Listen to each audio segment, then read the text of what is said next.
And welcome everyone to another exciting journey on the energy that surrounds us. I'm your host, Michael, and today's guest is an amazing guest. We've been talking backstage and have a lot of great information to bring forth for you all.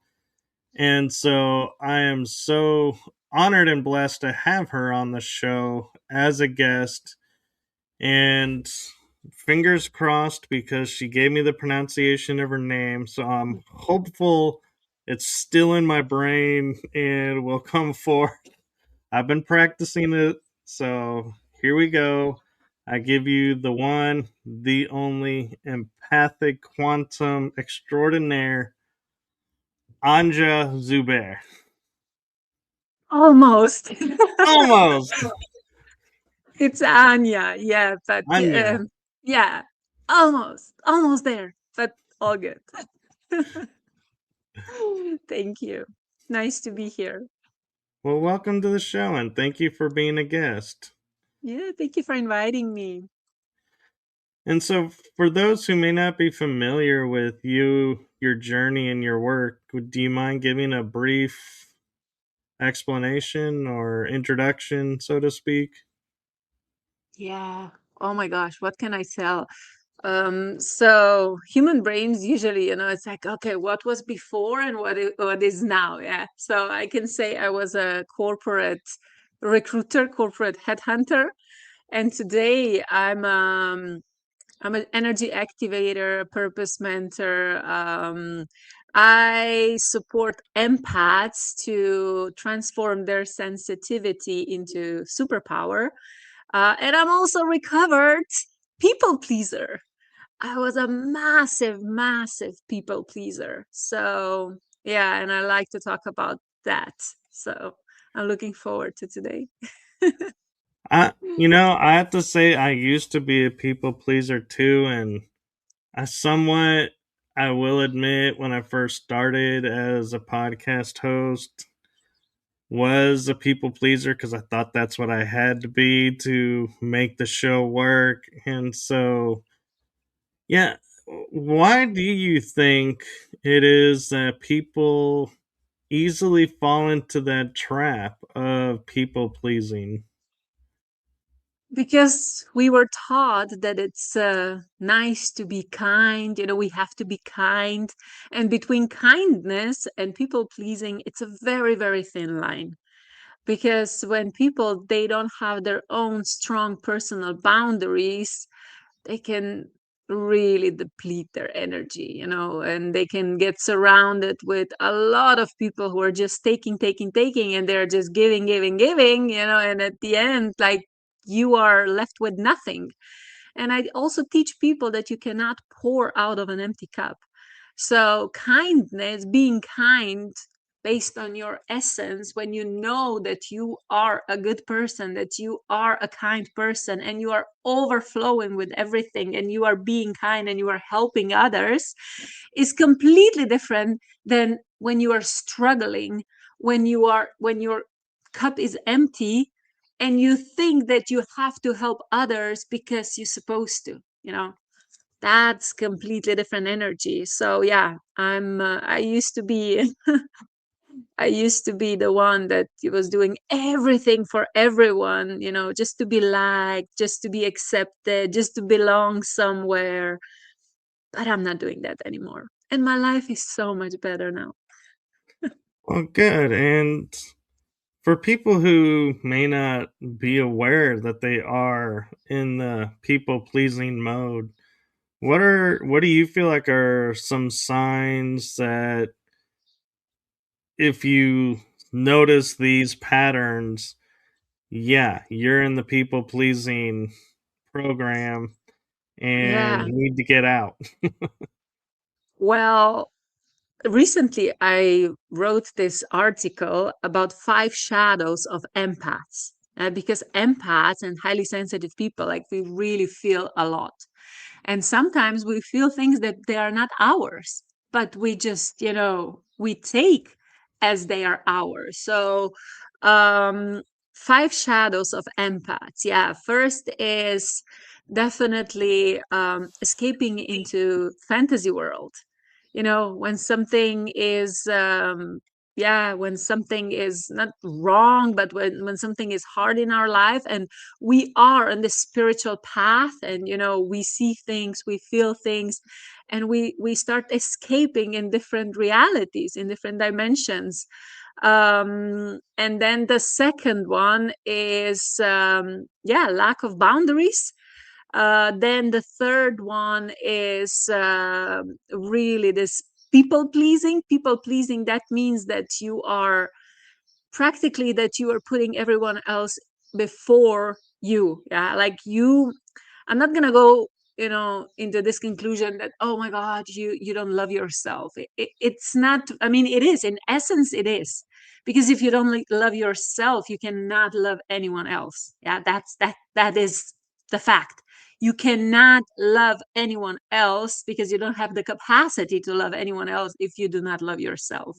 So people pleasing is just saying yes, yes, yes, yes, yes, yes, yes, because you think you have to say yes, or like because you want that people like you, that people accept you, that people say, hey, you belong here. you know um so people pleasing is a very, very sneaky thing, because like I said, between kindness and people pleasing, it's a very, very thin line. So when people do that, they usually start doing that in relationships. They say yes, even though like their body is saying no.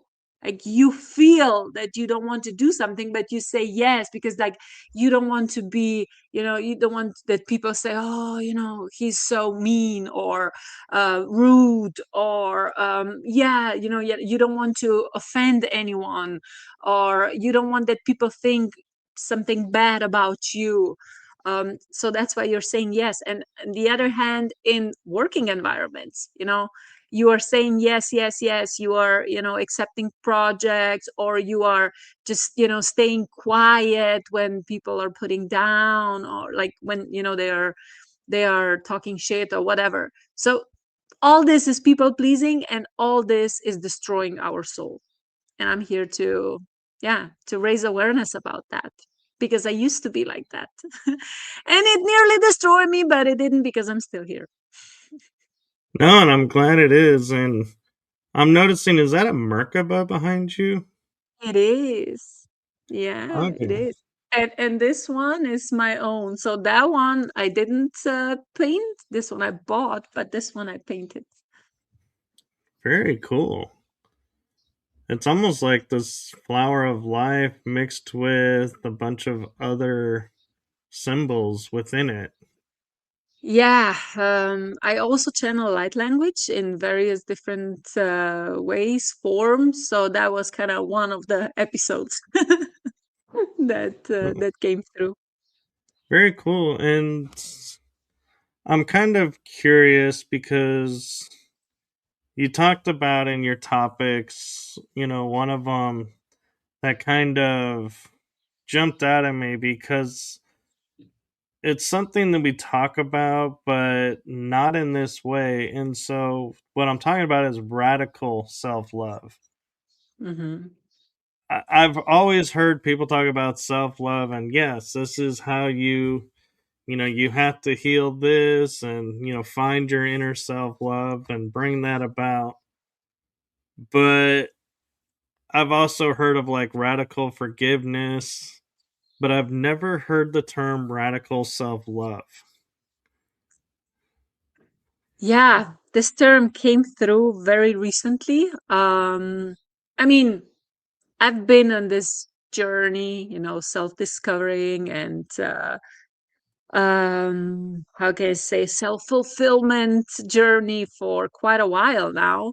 And also, plant medicines and different sessions and mentors and coaches and teachers, and a lot of information, a lot of experiences in very different levels, very different dimensions. But when we really get back to the fact that, hey, we are fractal of God, you know, we are consciousness experiencing itself. and we are perfect just the way we are. Just the way we are. There's absolutely nothing wrong with us. Nothing. Because everything that we think it's wrong with us, we've been told. Somebody told us. Yeah. They like, we've been taught, like, hey, your, I don't know, root chakra is blocked, or hey, you don't have abundance because of that, you don't have partner because of that, you don't have this because of that. And then at some point, it's just like, fuck off. you know it's okay, whatever you're saying, but it's like, I don't have to accept it. So this is like radical self-love, that you really put yourself in the center of your own universe, and you say, I'm perfect. I'm absolutely perfect just the way you are. I mean, I am. And my work here is really to experience life. I don't know what's going to happen, because I don't have the script. Like, I don't know the script, by, like, how do you say it? Like, I didn't remember all the script. Like, I don't know what's going to happen tomorrow. So I have everything what life throws at me, like, to me, as a gift. I don't know, but I just take it as an experience. I mean, I'm learning now to really take it as an experience. So, yeah, the bottom line is, there's nothing wrong with me. There's nothing wrong with you. Each and everyone who is now on planet Earth. And we are in this together, and, it's playing one role. Like, we are pieces of the puzzles for each other and for collective or whatever. um and we are perfect. We are just perfect, but we are figuring out, we are figuring out our roles, and all the dynamics and all the information, and like, energies, like, everything we are figuring out, we are remembering. But there's nothing wrong with us. Yeah, and it's interesting you bring that up because I was just thinking in my mind, and seeing how, the world we used to be in is not the world we're in today. And one of the aspects that I was, like seeing in my mind as you were talking about that is, we had the view of the models like in the 80s, 90s, where it's like toothpick. They have to look this way. Now you get models and they're like any size, any shape are models now. And it's like, oh, we've broken that mold. And I'm like, wow, I wonder how many people realize that that mold is was something else and was putting people in harm's way because they were told you have to stay this and you have to be this, and now the world is nope, now you can do whatever, and this is the new human look apparently. And so it's going along with what you're saying about loving the self is we don't have that 80s version of we have to starve ourselves to fit the mold to be what everybody is like, this is what we're supposed to look like, to where now we're kind of more free to, like, if you want to eat a burger and go model a bathing suit, you can do that. It's not a, oh my god, you're going to lose your career anymore kind of world, or at least it appears that way. Yeah, but it's also, there's a next level. Again, I'm not going to go into details with this, but it's radical self-love is really accepting everything about being a human. Everything. So, for example, you go to the bathroom, and this is like not, in society, like in public, it's not really desire to talk about, oh, how I'm going to the bathroom or whatever.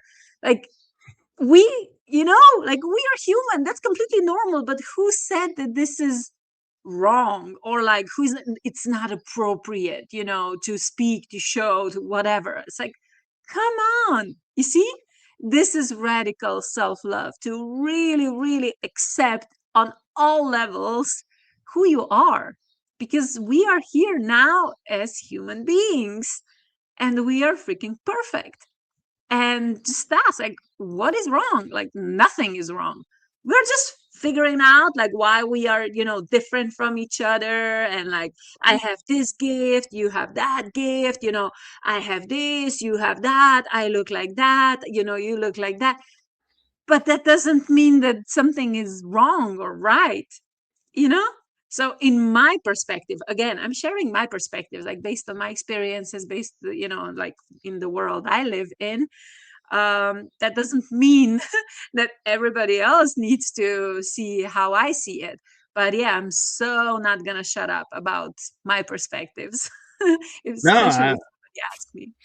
yeah, I am interested in your perspectives, and I'm kind of wondering when you were, going along your path and on your journey, what, how did the unfolding of where you are today start, and what was the impact, on you? Was it like, oh my gosh, traumatic, or was it like just woke up and was like, hey, I have a new way of thinking.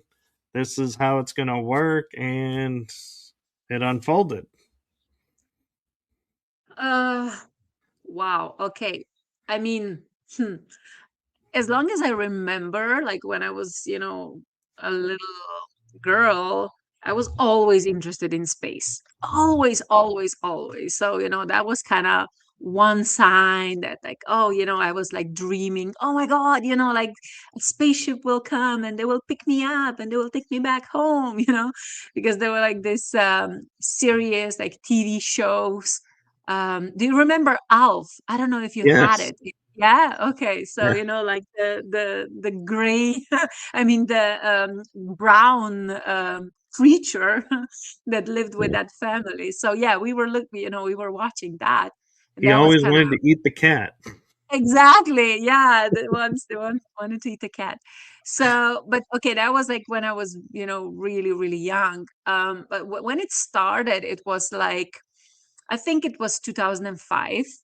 And that was really interesting experience. Now when I look back, there were probably different signs even before that, but in 2005 I kind of ended up in this summer job in England when I was selling books door to door.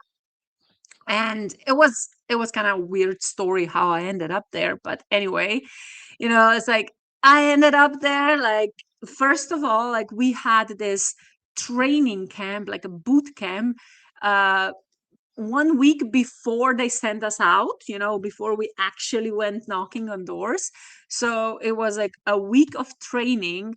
And they picked us up every morning. They took us to this warehouse and they were like brainwashing us. It's like what you have to say, like when they open the door, how like you have to lean in, you have to put your foot like, in between doors so they don't close it, like all this psychology, like NLP, blah blah blah crap. And like, oh my gosh, like so much brainwashing. And after a week, nothing really stand with me. Like I was like, okay, I have no idea what we were just doing, because like it wasn't really natural for me. So I wasn't really, I wasn't really absorbing it. A lot of people around me, they were like robots. Yeah, they were like, yeah, let's go, let's go knocking on doors, let's sell some books. So I went out, I was like, fuck it, I'm just gonna do it. Yeah. And I went out, I went, knocking on doors. And I was really surprised what happened next, because I mean I didn't understand it back then, but like when they opened the door, I could feel everything what they were feeling.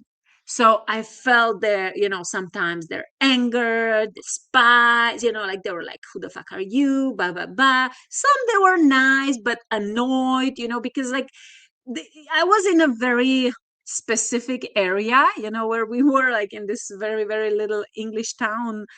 Um, so yeah, it wasn't really fun to do that. And after a week or so, or 2 weeks, like my body collapsed. because it was just too much. I didn't even understand what was happening. Today I know that I'm a powerful empath and I can feel everything, and I felt everything back then. And so yeah, that was pretty crazy experience. So my body collapsed, and I kind of like, after a week later, something like that, I stopped. I started doing something else. But one time I was on MySpace, so on my laptop, and I was editing MySpace, and I was editing my profile name. And the question was, okay, what should be my profile name? What should be my profile? What should be my username? And this very distinct voice, I heard it, in my head. Anya, you are free spirit. You are free spirit. I was like, what does that even mean? I have no idea. But I started using it. And you see, yeah, I'm still using it.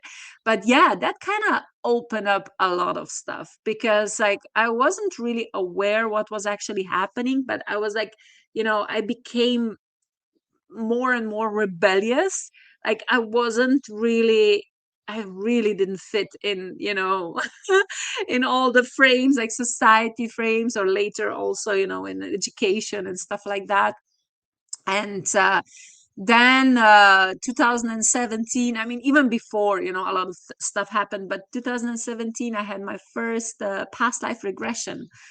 And after that, yeah, that was like one message that was really connected to people pleasing, so because I always lived by this rule: I am happy when I see other people happy around me. So I'm happy when I can make other people happy. Yeah, that makes me really extremely happy when when I'm the reason, that other people are happy.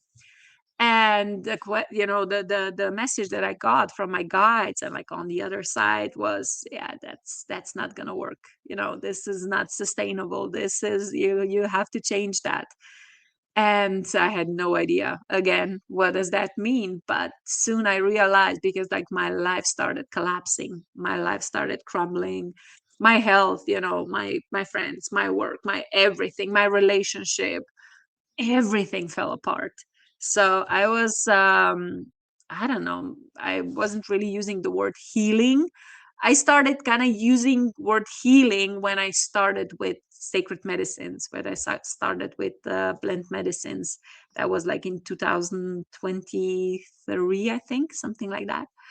But yeah, it was it was a lot, because there was a lot of awareness. But you know that with awareness you have to also integrate and embody. So I had no idea what I was doing. I had no idea why things were happening, what they were happening. I found myself in very different and like difficult situations, and also all the pain, all the patterns from my childhood came up to the surface. I didn't know how to deal with that. Um, I knew that, I had like very distant relationship with my mom, but I thought like, this is how it is. Like you cannot really change that. But today I know that you can, because when you change your own inner world, when you change your own energy, the world around you starts changing. And this is what is happening now. And I have the best relationship that I ever had with my mom now today, and I'm so grateful for that. And with my ex-partner as well, I'm a mom, I have 11-year-old son. So yeah, relationship and like my personal relationships and career, like these were like two main areas where my people pleasing, was, yeah, the strongest. And when you see that, you have to face it. Yeah, and I faced it, and I faced the shadows, and now I can talk about it. No, and I'm grateful for that. And you mentioned in, was it 2023, finding plant medicines. What guided you to plant medicine? Was it you couldn't do mainstream medicine, or was it something else that you were like, the plants have what I need. Let's go to the plants. I was always against it. Always. I never, because I never took anything. I mean, okay, when, we were studying, yeah, of course, we smoked weed and, stuff like that. But otherwise, never, never, never anything like drugs or anything. So, in 2022, I finished my Heart Math Institute certification. So I became a certified trainer for a Heart Math Institute for activating the heart of teams. And I learned a lot, in a very scientific way, the power of our heart. And at the same time, when I was learning this scientific fact about the heart, the power of our heart, the power of collective intention and, collective heart energy field, a collective field, like how everybody's contributing, to the collective. Um, Also, on this path, also really, really interesting stuff started happening, like altered state of consciousness, even before plant medicine. Yeah. Like when I had, for example, past life regression, that was kind of the first thing. But then it just, started like dreams, and I started seeing things, feeling things, you know, like really, really perceiving different dimensions. And then in 2023, I think it was 2023, yeah, I got invited to a group MDMA session. So that was kind of my first experience. And oh my gosh, that was incredible because like for like, I don't know, 2 or 3 hours, I was just like, dancing around. I was like, I'm love, I'm light, I'm free spirit, I'm love, I'm light, I'm free spirit. I was like in complete bliss, it was, oh, this is amazing. And yeah, when you experience something like that, you want more. So I started doing it regularly. But of course, when you start digging in your subconscious, sooner or later, yeah, a Yeah. lot of other stuff comes to the surface. So yeah, a lot of very, very unpleasant things also came to the surface. And then I went deeper, at the same time, like I went deeper, deeper, deeper, and more and more and more things came up to the surface. And it was MDMA, and then psilocybin, and then it was one time ayahuasca, and then one time San Pedro, and in the end it was bufo. Yeah, bufo.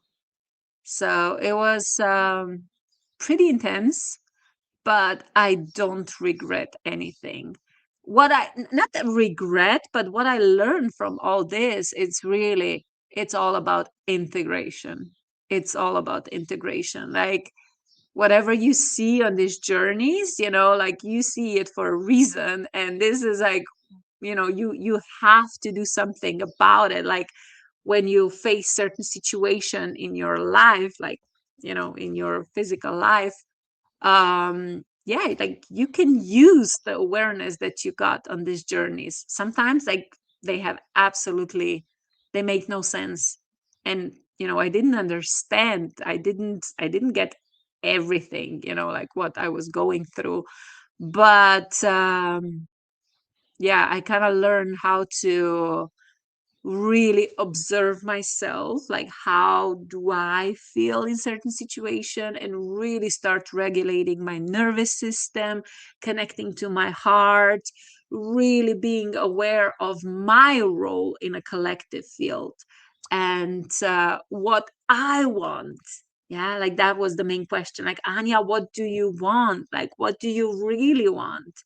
And this is a question that a lot of people, they ask themselves, but they don't know the answer. So Very true. And I'm curious, of all the plant type experiences that you were listing, like ayahuasca, San Pedro, which one surprised you the most? what happened with it, and which Mm. one kind of do you feel like had the biggest impact on you, the Oh my gosh. experience? Yeah, there were many. I mean, MDMA, I had quite a lot of like in 1 year, or like in 1 year and a half, I had, or 2 years, I had a lot of um sessions, with MDMA. So with ayahuasca, I only had one time. It was like I heard the calling and I went. So that was kind of interesting because I had this expectation, about it. Everybody were like, you have to prepare. You're gonna be, you're gonna throw up. Just bring a bucket, like bring extra clothes or whatever. And yeah, I did. I was like, really prepared. I brought everything with me, extra clothes, bucket, toilet paper, because you hear all these crazy stories about it. And when I took it, it was incredibly gentle. Like it was mind blowing because all the purging that was happening, it was happening through tears. I felt a lot. Yeah, I felt like because I was always a warrior, and I was like really, the tough one. Like I was really, and I could feel the edges, like like when you have the edges. So in when I was on ayahuasca journey, the edges started like smoothing, like they became more smooth. So like when everything, became softer, like my body was releasing a lot of that, tension, that power, or um that energy. So everything was purging through, I was purging through tears. And that was kind of mind blowing. That was really, really surprising for me because I didn't expect that. That was quite beautiful. Yeah. No, that's amazing, and it's amazing how you just it almost seems like stumbled into these experiences. It's not like you set out for them, and so that's really interesting too. And one thing I'm curious about is what was your awakening like to understanding dreams and seeing dreams in a new way? Hmm. I still don't know. you know, Sometimes, I mean, now I'm really aware that we just go away. So we are like astral traveling, in our dreams. So when I when I remember, I'm not doing that regularly, and I probably should, but it's like before I go to sleep, I'm like, okay, keep me safe wherever I will go. Be grounded, and yeah, don't get caught up in some weird dimensions or whatever. Because I know now that we are not alone. Yeah, we are surrounded with higher beings all the time. Um, but yeah, for example, today it's a really interesting question because today I actually I was dreaming, like my dreams were about my ability to remote view. Like it's so weird because I never thought about, oh yeah, I'm a remote viewer. Yeah, I never like identify myself with that. But in my dreams, like literally last night, it's like I was looking, through eyes, and it was dark, but then suddenly something opened and I was like in my dreams, oh, so I can go, okay, let's check it out, this situation, or let's check it out what this person is doing. Like it was so weird. So when I woke up, I was like, holy shit, that was real. Like, can I really do that? Or like, I remember everything. So it's like, okay, let's see what unfolds from that. But yeah, um conscious dreams, I mean, I also had experience with is it like lucid dreaming? Yeah. Yes.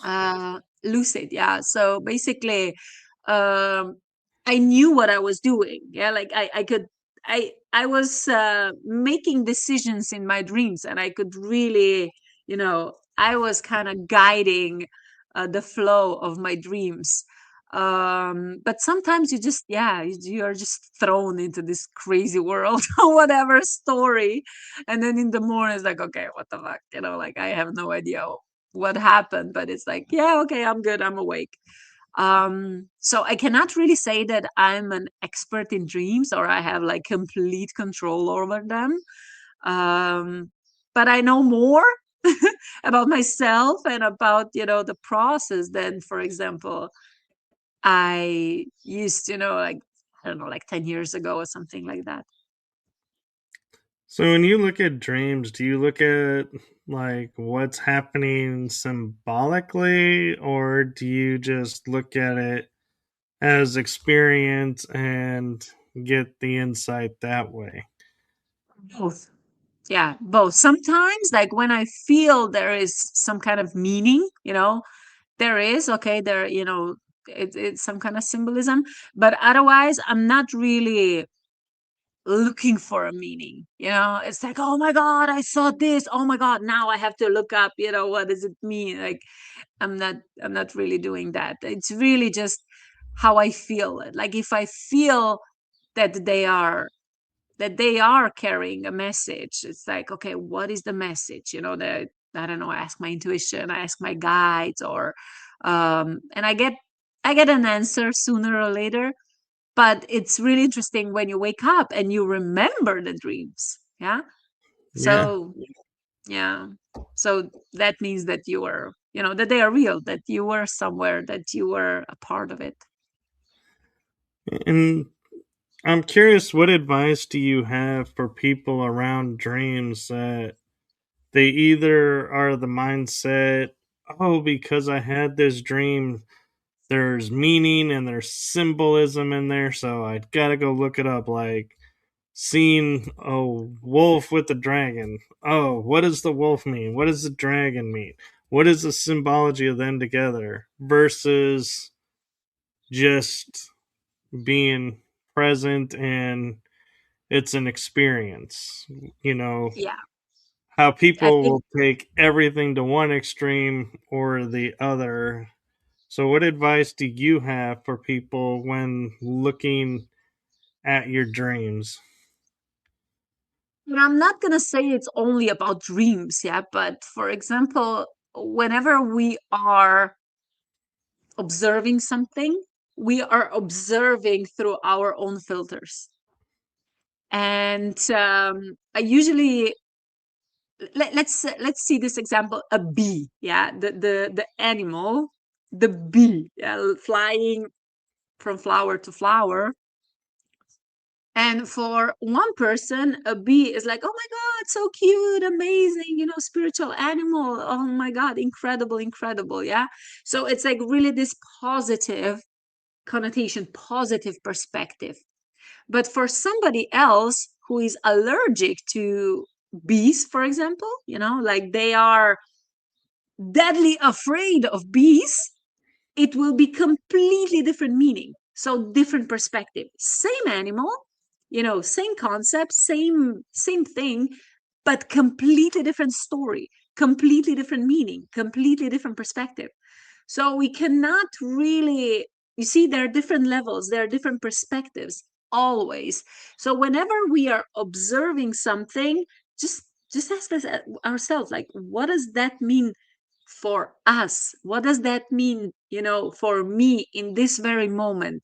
And the mind is like champion in creating stories, and sometimes these stories are not true stories, because whatever mind creates, it doesn't necessarily come from, I mean, it's not aligned with our heart, what our heart really wants to say. So yeah, like this awareness that whatever we are assuming, or whatever, what kind of conclusions we are making, it's through our own filter. So just be as objective as possible and just take it as an experience. And if there is a message, it will definitely show up also in other forms, in other ways. We will not miss out anything. And I'm kind of curious. There's a lot of talk now, shadow work being like brought up a lot. And I feel like I'm starting to wonder when, you have a dream that it's like so profound. You are like, okay, like you're saying, you remember every detail, this and that. And I can't help wonder if that's the subconscious trying to get the conscious mind to go, hey, we need to look at this shadow work over here. We've been putting it off and we really need to look at it. He's not listening or she's not listening. And they go, dream. Let's put it in a dream. And maybe that'll be the catalyst that'll get them to look at it.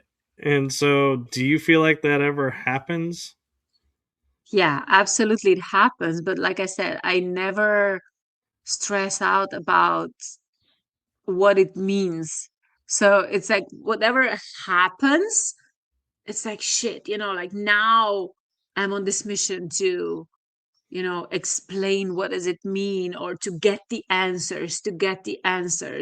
Because like if there's a message, it's going to show up in different ways. If our subconscious wants to communicate with us, and it is communicating with us, it's not only in one way, but there are different signals. Yeah, and sooner or later we will get it.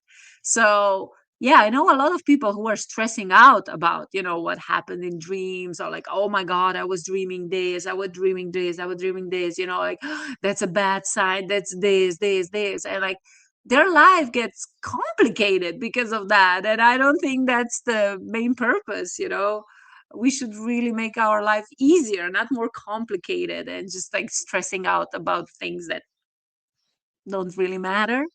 So yeah, Right. it is subconscious, but like it's on us how much significance, like, we want to give it. So Right. And you mentioned mediumship. And so I'm kind of curious when and how that ability unfolded for you. mediumship. It was in the list of topics that you gave me. It said um quantum career, mediumship, dreams, astral, paranormal. okay, yeah. Well, I'm not. Ah, interesting. So I don't see myself as a medium, like, that I can talk to, like directly communicate with other people. I mean, I started channeling light language. So I am kind of bringing something through me, but I'm surrounded with people, yeah, like who are mediums, and I am interested in that. And I think like we are, in essence, we all have these abilities, but it really depends also on our path when they start developing, when they start, showing up. Like with some people, they are more obvious. With some people, they are less obvious. But I think that we are all, yeah, we are all mediums. No, I agree. And it's interesting too that you use the term quantum career because we're in an age where we have quantum healing or quantum mechanics or quantum physics. And so it's interesting to think of it as, yeah, making a career at the quantum and quantum entanglement, even. And so when you're looking at like quantum career and kind of guiding people along that, are you looking at the quantum entanglements and every aspect, or are you simply saying, well, what are you interested in? Oh, this, let's look at it this way and try and open them to other experiences within it and to a full picture of it? So my, I mentioned that my experience, like I was corporate headhunter. So I was in this recruitment business and I had a lot of, conversation with people who were either trying to up level their career or, looking for a job, or companies who were looking for candidates. And when I was going through my own spiritual awakening, and when, my abilities were enhancing, then I completely shifted everything what I was seeing. And of course, like one of the things that I really, really realized is that our career is the biggest mirror of our spiritual, journey, or like spiritual path, because nothing triggers a human being more than, visibility. Like, and then if people are not accepted, and then lack of abundance, and lack of recognition, or, all that emotions that people are facing in working environments, because they are not recognized. I'm not enough. I'm not, I'm not good enough. I'm not enough. I deserve more, blah blah blah. So all that, like the package of all these emotions, are like all inclusive, in terms of career. So yeah, I see that career is the biggest mirror. So when people are stuck in jobs that they don't want to be, or they're like, oh my god, I don't know, I think I deserve more, like I'm not being, valued enough, appreciated enough, um then it really is time to go within. And this is where I guide people. And I'm not saying that this is the answer for everybody, because I cannot bring people to levels where they are not ready to go. Yeah. But it's like a lot of, especially on LinkedIn, like, oh my God, I'm looking for a job. I'm sending all this CVs, I don't know, 200, and all rejection, da da da. Yeah, okay, this is happening. But at the same time, if this is happening, I would really recommend you to maybe open space, and like open your mind and just see what is happening on your, personal level, like what is happening on your energetic level. Because when energy gets aligned, everything else gets aligned, and also opportunities start showing up that they were not able to show up before, when mind was closed, when energy field was closed. So when people start opening their perception what is possible, also in terms of career, and, believing what they deserve, yeah, a lot of things can change very, very fast. No, that's a brilliant way of looking at it, because I grew up with everybody always saying, oh, when the time is right, and you trust in the universe, it will unfold and you'll see, and you'll receive everything then. And so it's like, you're like, okay, well, what does that look? How long do I have to wait for that? And it's like, again, like you're saying, you're putting it to something else, someone else, and you're not taking responsibility for your own. Yeah. And I feel like, oh, that makes more sense. And man, if I had started doing that sooner, I probably could have skipped out on a few of these, experiences along the way that really didn't make sense. And it's probably that's why, because they weren't supposed to happen, so to speak. I mean, everything, if something happens, it's supposed to happen. Yeah, because it happened. Like that was the experience, that was on our path. But yeah, when it comes to career, a lot of people, they do not, they are not aware that they can be creators of their own path. And especially with career, it's difficult because it's connected to survival. It's connected to like just some essential funds to survive, to be able to live.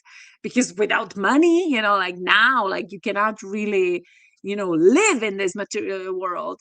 But I'm not saying, like, oh, you have to burn everything. No, like I'm really, really guiding people based on my own experiences, because I had very interesting also, my career path. I was like fired 3 times, I quit 2 times. Then in the middle of pandemic, I started my company. I had no idea what I was doing. And, I was attracting very, very, very challenging people, also as business partners, as my clients. So it's like, I'm not gonna say I failed, but I crash and burn so many times.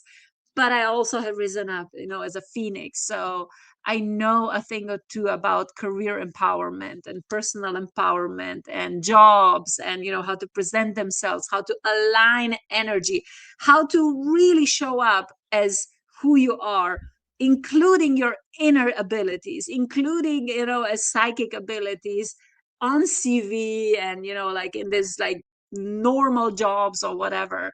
Because like when you're hiding yourself, like now the energy, the collective energy, the frequency that we are in, it's not letting that we hide ourselves anymore. That's not the option anymore. Right, and this leads me into we kind of been talking around and somewhat about, but you talk about one of the topics was how to live as a human on earth with high self-awareness and deal with everyday challenges. And I think that's something that a lot of people struggle with because we look at the world and we're looking through the eyes of, okay, I just finished this challenge. Wow, way to go. Oh wait, now there's a new challenge. And this challenge seems bigger than this one. Oh, and it's like it seems like we kind of like drain ourselves because we're like, oh, another challenge. Oh, another one. I haven't even finished this one, and now there's this one. And we put ourselves constantly in this mindset of it's like we're almost in a trap of never gonna get out of these challenges, so to speak, in everyday life. And so, yeah, how do we rise above and like not get so overwhelmed by the everyday life challenges that arise? Um, Here I can mention my experience with Bufo, yeah, with sacred medicine Bufo. So when that was in November last year, um, it was crazy. That was really, really profound, because it you smoke it, yeah. Like I took like 2 or 3, I think like 2 or 3 hits. So it's like, and instantly in like 10 seconds or 20 seconds, like you're out. So I was like laying on the floor and I started dissolving. And first thing was like my body went into full panic mode. And even though like I had a lot of experiences before, like I wasn't ready for this one. I really wasn't ready for this one, because like you literally start dissolving first, like your identity, your body, like nothing, like you are nothing. And first I became one with the floor, then I became one with the room, then I became one with the town, the country, then in the end I became one with the universe. And you have this awareness that you are everything, but you are also nothing. Like there is no Anya, there is no me, there is no nothing, my body, nothing. So when I was this awareness, I was this consciousness, pure consciousness, just floating, up in the air, is very, very, very, very strong knowing, or like, awareness came through me. And it was, I'm bored. I don't want to be here. This is boring. I'm not gonna float up here like it's nothing. This is boring. I want to go back to planet Earth. I know, because I chose to be there. I want to experience everything. And it was like, I want to experience, I love walking barefoot on the grass. I love playing with my son. I love hugging, especially like touching, hugging. I love, eating food. I love tasting. I love emotions, like feeling all the emotions. I love incredible nature. I love all that, all experiences that human being can have. And when I came back after like 20 minutes or so, like in my body, I brought back this enormous love for being a human, for life here, because I remember that I chose this. So I'm living now with this awareness. I'm not saying it's like, it's a fairy tale now. But when you have this awareness and shit still happens, it's like, oh my God. And like, with all the spiritual things, and yeah, there are guides. Yeah, there are aliens. Yeah, there's manifestation. Yes, you are creator. And yet, still, we have everyday challenges. So this is like really, really powerful, especially for empaths. Yeah, because we really, really feel a lot. We really perceive everything what is going on. And being in this position, like in this higher higher states of consciousness, or whatever, how you call it, in his material world, very dense energy, where it seems that you have absolutely no control over what is happening, because you see, that it can be better, it can be different, it can be lighter, but it's not. And it's like, why it's not? What can I do? Blah blah blah. So now I just take it as an experience. And for example, one of my friends, Stephen Young, oh my God, he's amazing. That Dr. Stephen Young. So he's an expert also in this hermetic principles of universe and stuff like that. But one of the things that he's saying is that we really, what should we start doing? Seeing everything as just is, not justice, right, wrong, good, bad, not looking for justice in everything, but just is, because everything just is. Yeah, so we don't attach any meaning to it. And sometimes I'm like, I wake up in the morning and I say, okay, now today for 24 hours I'm gonna see my life and everything what will happen. I'm gonna just take it as just this. It's just there. It's just experience. I chose everything. I chose experience. So it's just experience. And I'm, trying to not attach any emotions to it. But it's not easy. It's definitely not easy. But yeah, like I'm playing with it. And I'm also, helping people to play on this playground. Well, one of the things that I think I was kind of hearing and ties into what we were talking about off air before we got started today was you also see the human being as an individual unit, even though it's connected to everything, but its own unique essence, its own unique footprint, so to speak.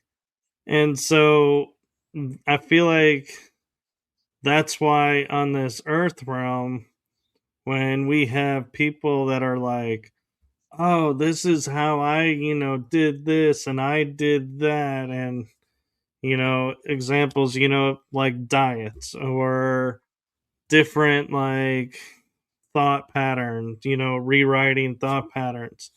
Why it works for some and not others is because we are unique. There is no one concept for all. It's all with many concepts. And so that's why I feel like, yeah, people are jumping onto we call them fads because they come and go. But in reality, it's like, yeah, the body needs what it needs, but when you rob it of that, it's gonna let you know, but your mind is saying, but I need to do this because this is what they said is key to achieving this. And the body is like, no, it's not. Stop listening to them, listen to me. And it seems like that's what happened with your experiences is you became more attuned to the body and hearing what the body needed and wanted to do things. Or am I having more reading more into it than really what's there? Yeah, it's absolutely important to tune in to your body and not really listen to whatever, people are saying around you, because there is the most important answer. Yeah, like the answers are here, not out there. And you have no idea how many people I met. And, I'm saying this without judgment, but it's funny for me because I see this bigger picture and they don't, like sometimes they don't. And they were like, oh yeah, like I saw, for example, I was on this, I don't know, journey like with ayahuasca or with something else, and I saw this, and I saw that I'm here to save the world, and or I saw that I'm Jesus, or I saw that I'm incarnation of this, I saw that I'm incarnation of this. And I'm like, nice, good for you. And then I said, last week I met somebody that he's also incarnation of this. No, this is not possible, I'm the only one. And I'm like, well, maybe for you, you are the only one, but for me, you are not, because I know a lot of other people as well. So that's kind of interesting for me. Like I said, no judgment, but it gives me different perspective, So it's like it's like whatever you created, whether that's a method or channeled or whatever, like, or technique or whatever, like, yes, it's special, it's amazing, but it's not the best one in the world. And it's not, like, it's not better than anything else. So I'm always staying like somewhere in between, I'm always staying somewhere, yeah, like keeping this balance between everything. When I have a lot of people around me, it's like, what, like, let me just, give my perspective, and then you decide what do you want to see. But I'm just saying, this is the bigger picture. And then, if you want to see only your picture, it's okay, no problem, no judgment.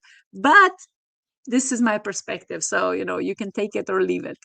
um so yeah, this is kind of, this is interesting phenomenon that I see in this spiritual, world or realm, that we are, that people are, they are special, of course they are, we are unique, but that doesn't mean that anyone is better than the other. Right. And it's kind of leading me to a question I'm not sure if you can answer from your experiences or would be comfortable answering, but when people talk about being in tune with their conscious self and their subconscious self and all the nuances therein, how do we tell when they have left consciousness and have entered ego and that their ego is taking over and they're no longer the conscious awareness, it's more of an ego awareness that's being fed? Yeah, I mean, the best thing is that they become aware.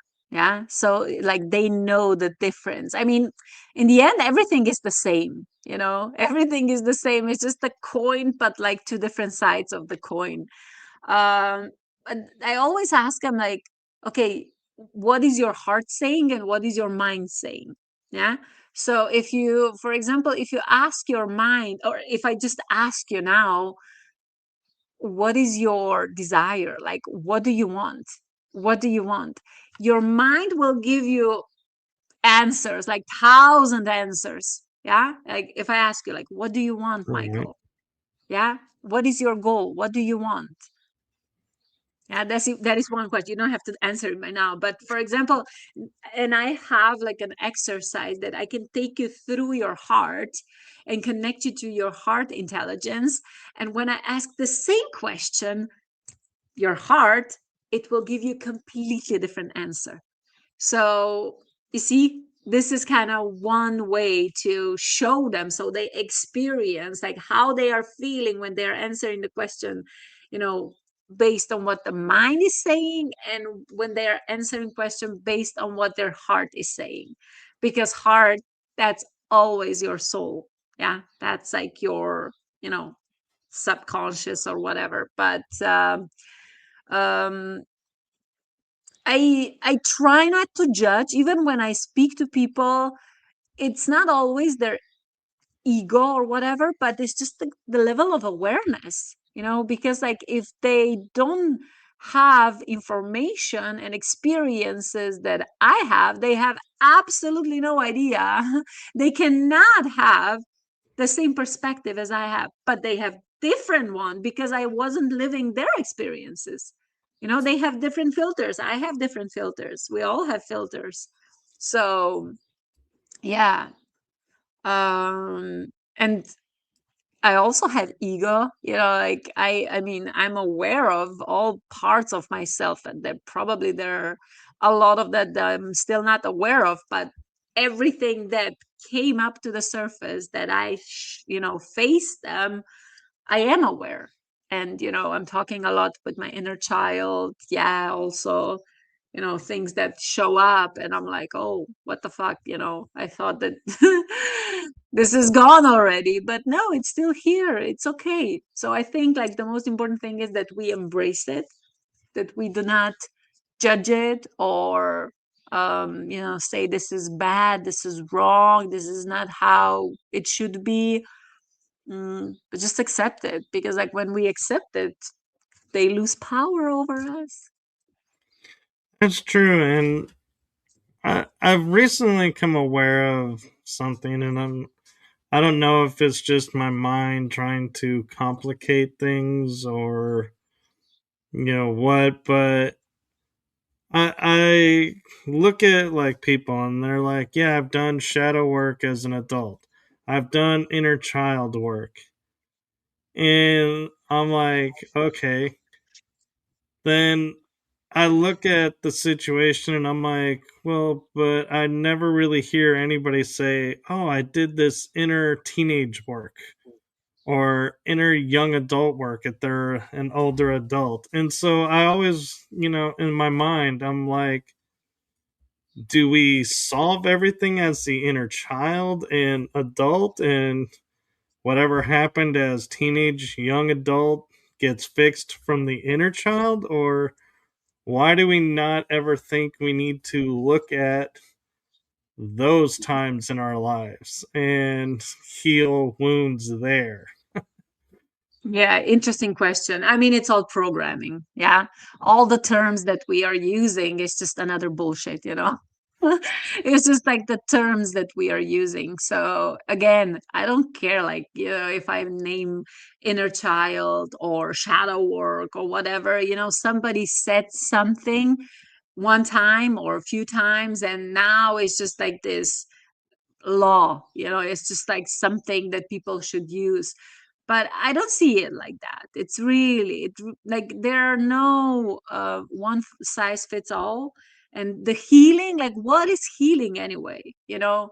It's just in the end, it's just like integrating all parts of ourselves. That is it, like accepting parts of ourselves. Because, you know, Michael, like what was really, at first it was really disturbing for me, you know, to yeah, to recognize that, to be aware of that. But I see myself as a good person, everybody, oh my God, Anya, I love your energy, da da da, whatever. But the thing is, like, I know, I am aware that in my parallel lives, I was a different person. I was not, or I am not, all light and love. And each and every one of us, because we are living in duality and we had experiences that, we were doing really, now we can label it, bad things. So all these parts of ourselves are waiting for us to be accepted, for us to embrace them. And it doesn't matter how we call them, it's really like, I mean, I can say, oh my gosh, I was in Egypt, I was a murderer, or I was, I don't know, there, da, da, da. It doesn't matter. It's just the awareness and the readiness that we accept these parts. Right. And so I'm kind of curious in spiritual metaphysical realm topic, where do you feel with the ego? Are you with your experiences and everything, do you feel like, oh, it's a part of me and it's going to grow and adapt as I move up through, what we call the ascension process with me? Or do you feel like you're going to be leaving it behind? Or do you feel, what do you feel like the ego, what's going to happen with it? Mm, of course, it's a part of me. So whenever we use the term ego death or whatever, like I mean, in that way, I had like, in 3 years, I had like hundreds and hundreds of ego deaths, like not only one, a lot of them, because I became a different person after every experience, and then a part of me had to be released, I had to let go. Um, so ego, however we call it, yeah, it's a part of me and I embrace it and I know it's there and I don't care, I really don't care if it shows up sometimes. But the most important thing is it doesn't have control over me, because I know who I am in my essence.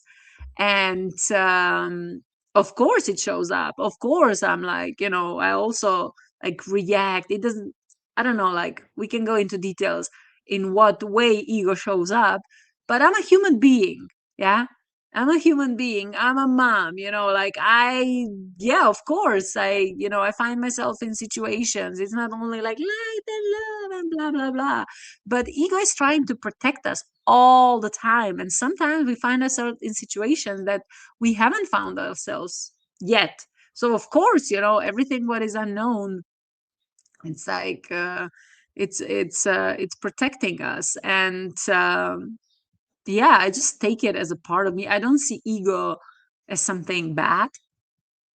I don't really think about ego, if I tell you the truth. Like, I don't care.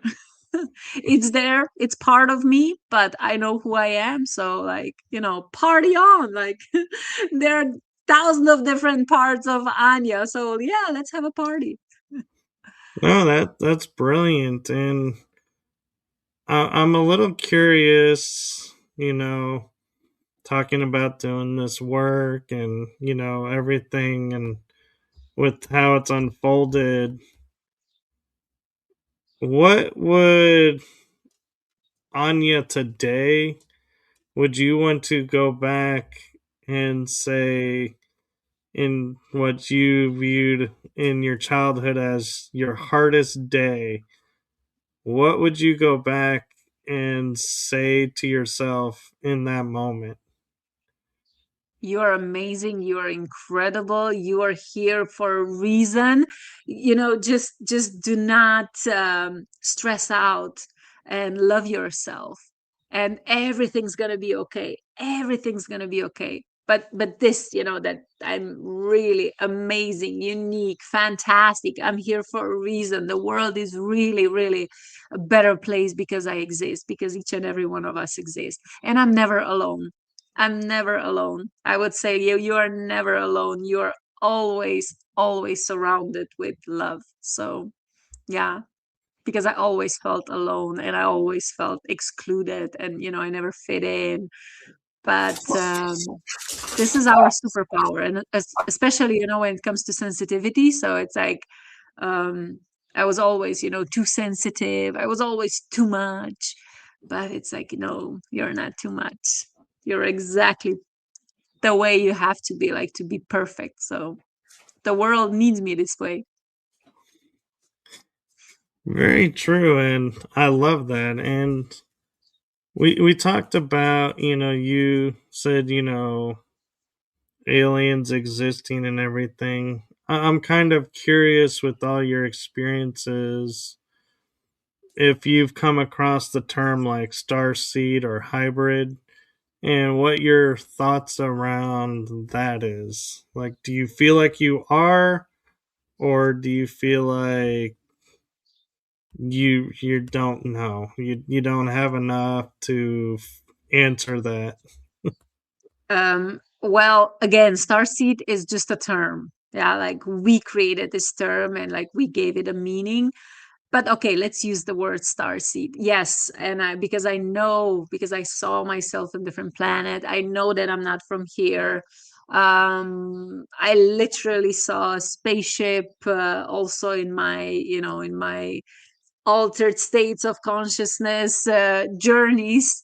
And so, one time, like when I was connecting to my heart, I was pulled out of my body and I ended up on a spaceship as well. I When I started channeling light language, I really didn't understand what was happening, and then just message, you don't have to understand, but just, you are a channel for this, and just share it, just share it. So I know that I'm not I am from different planet. I actually, one of the planets that is really, really strongly connected to me is Sirius B. Uh, so yeah, there's a lot, to talk about this, and I'm meeting so many also star seeds, all over the world. Now we are attracting each other, into our energy fields. It's so amazing when we start remembering, recognizing each other. Yeah, and it's beautiful. So in terms of star seeds and aliens, and yes, of course, I say it's real because I experienced that, but it goes way deeper, and it's much, much more than only these two terms. Right, I agree. And I was going to ask you about astral traveling, and you mentioned being on other worlds, and so obviously you've gone off world, so to speak, as we would say. But instead, I'm going to ask, of all your traveling, in the astral realm, what experience or experiences that you had left the biggest impact and was like the most surprising to you? Like when you got where you were going, you're like, whoa, this this kind of place exists? What? Like what surprised you the most with the astral?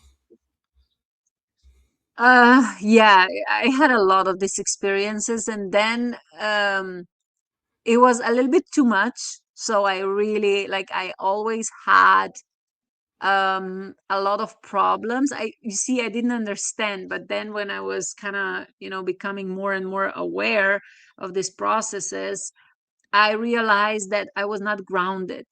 I was like all the time, my crown chakra was like wide open, and like I was always connected, to galactic energies and stuff. But I had a lot of problems with grounding. And now in last 2 years, it's really about grounding and embodiment for me. So now I'm like, really, like I know, and it's such a different experience.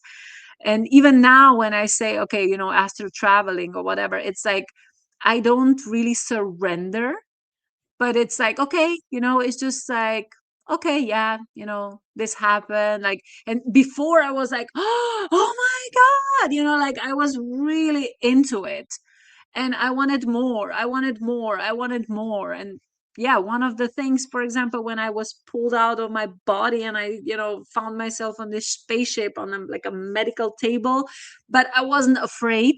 Like I didn't see the beings. I know that there were beings like next to me. I didn't see them. I felt them, and they were doing something, but I wasn't afraid. It was just like a kind of upgrade or whatever. And my energy, like what I remember was, really? Now?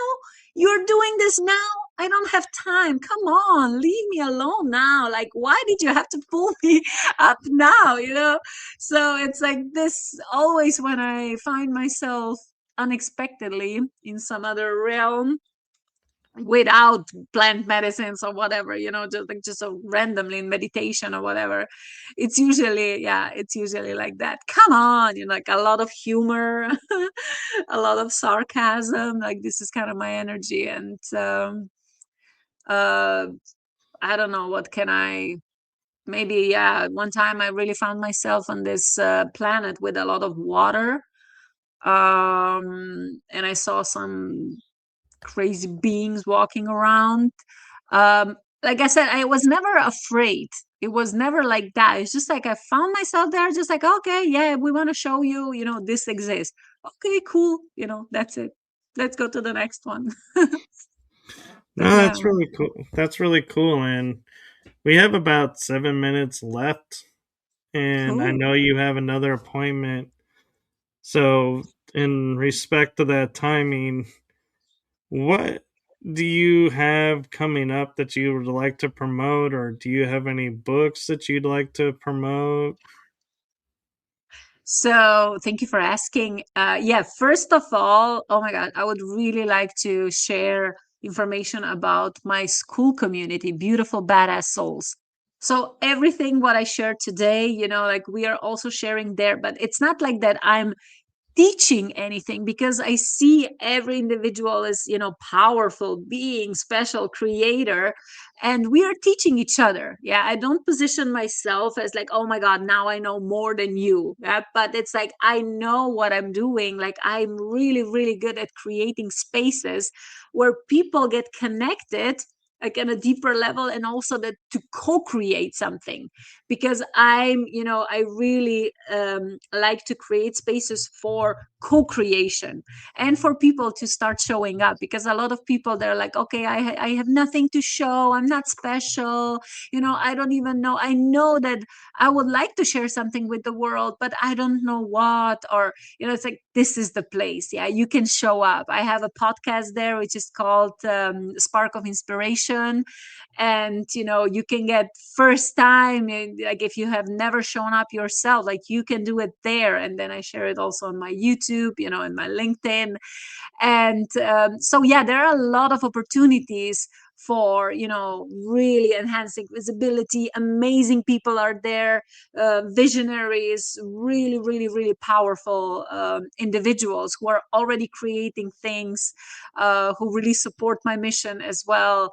So Beautiful Badass Souls, yeah, this is for empaths. Like I said, it's like where people can really come together and they feel like cosmic superstars, because I love to create stages for people to shine. This is one thing. And what I would also mention is high five free spirit soul activations. So after my San Pedro journey, so that was last year, somewhere in March or April, my throat chakra got activated and I started channeling these amazing activations, like really empowering, a lot of fire. And it also consists of, I call it fuck frequency. So FUCK, it's free, unapologetic, creative knowing. And it's like 7 minutes long activation. And they also, every activation also have 5 guidelines, very practical, very grounded guidelines that you can use every single day, at every moment. And these are not meditations. They are not meditations. So like people, they shouldn't listen to them before they go to sleep, but they activate like whenever they are going through something, because this is also the reflection of my path. And when I started recording them, it was like I ended up in 48. So I created this library of 48 activation on different topics: visibility, also people pleasing, also I don't know, like relationship with mom, parents, whatever, then lack, abundance, like all that stuff. It's actually 48 activations, really really powerful, that I'm also using myself. I'm getting high on my own supply, and a lot of people who are using it, they are really really reporting that it's amazing, it's changing, that like something activated in them, whether that's extra abilities or ideas or just courage in general. So yeah, you can also check it out. It's I think I sent you the link, and it's one is for free. So number 33, it's I think like believe in yourself or something like that in times of uncertainty, like really powerful activation that I would suggest everyone to listen. And if they like it, of course they can purchase the whole library. And then I also have 2 free like mini audio master classes. So living out loud, permission to be too much, and rejection resilience. This is like what I also created in that period of time. And it's amazing. Yeah, it's kind of an intro in my energy. So whoever listened to this and they feel my energy, it's like, oh my God, I want more. I want to work with Anja. Yeah, that's kind of the first step where I invite them to. So No, that's very cool. And I just went and grabbed your website so I can yeah, scroll it along the bottom of perfect. the Thank you. screen. It's in the bio, but this way you can see it too. And I have to say, in transparency, when I came across you on LinkedIn and I saw the badass all like bright and front and center, I was like, I need to know about this. This is just drawing me in. This just sounds so cool.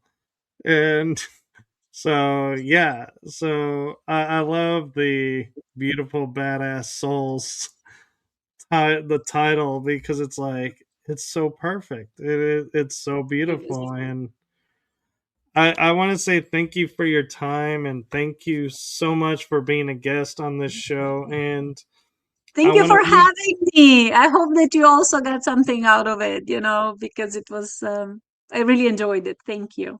Oh, I did. And what I want to leave you with is a message of from my heart and the heart of my shows to you. Thank you for what you're doing for humanity. Thank you for being your authentic, true self. And thank you for bringing you to this world. Thank you. Beautiful, badass soul, Michael. Amazing, amazing. Yeah. Keep on shining. Thank you. Yes, you too. And do follow along with Anya and follow along with me, because you never know when she'll be popping back on. And hopefully, we'll have her on as a guest again and continue this conversation. And until then, we are going to say good afternoon to everyone. Have a wonderful day, and we'll see you on the next episode. Bye bye, everyone. Thank you. Bye.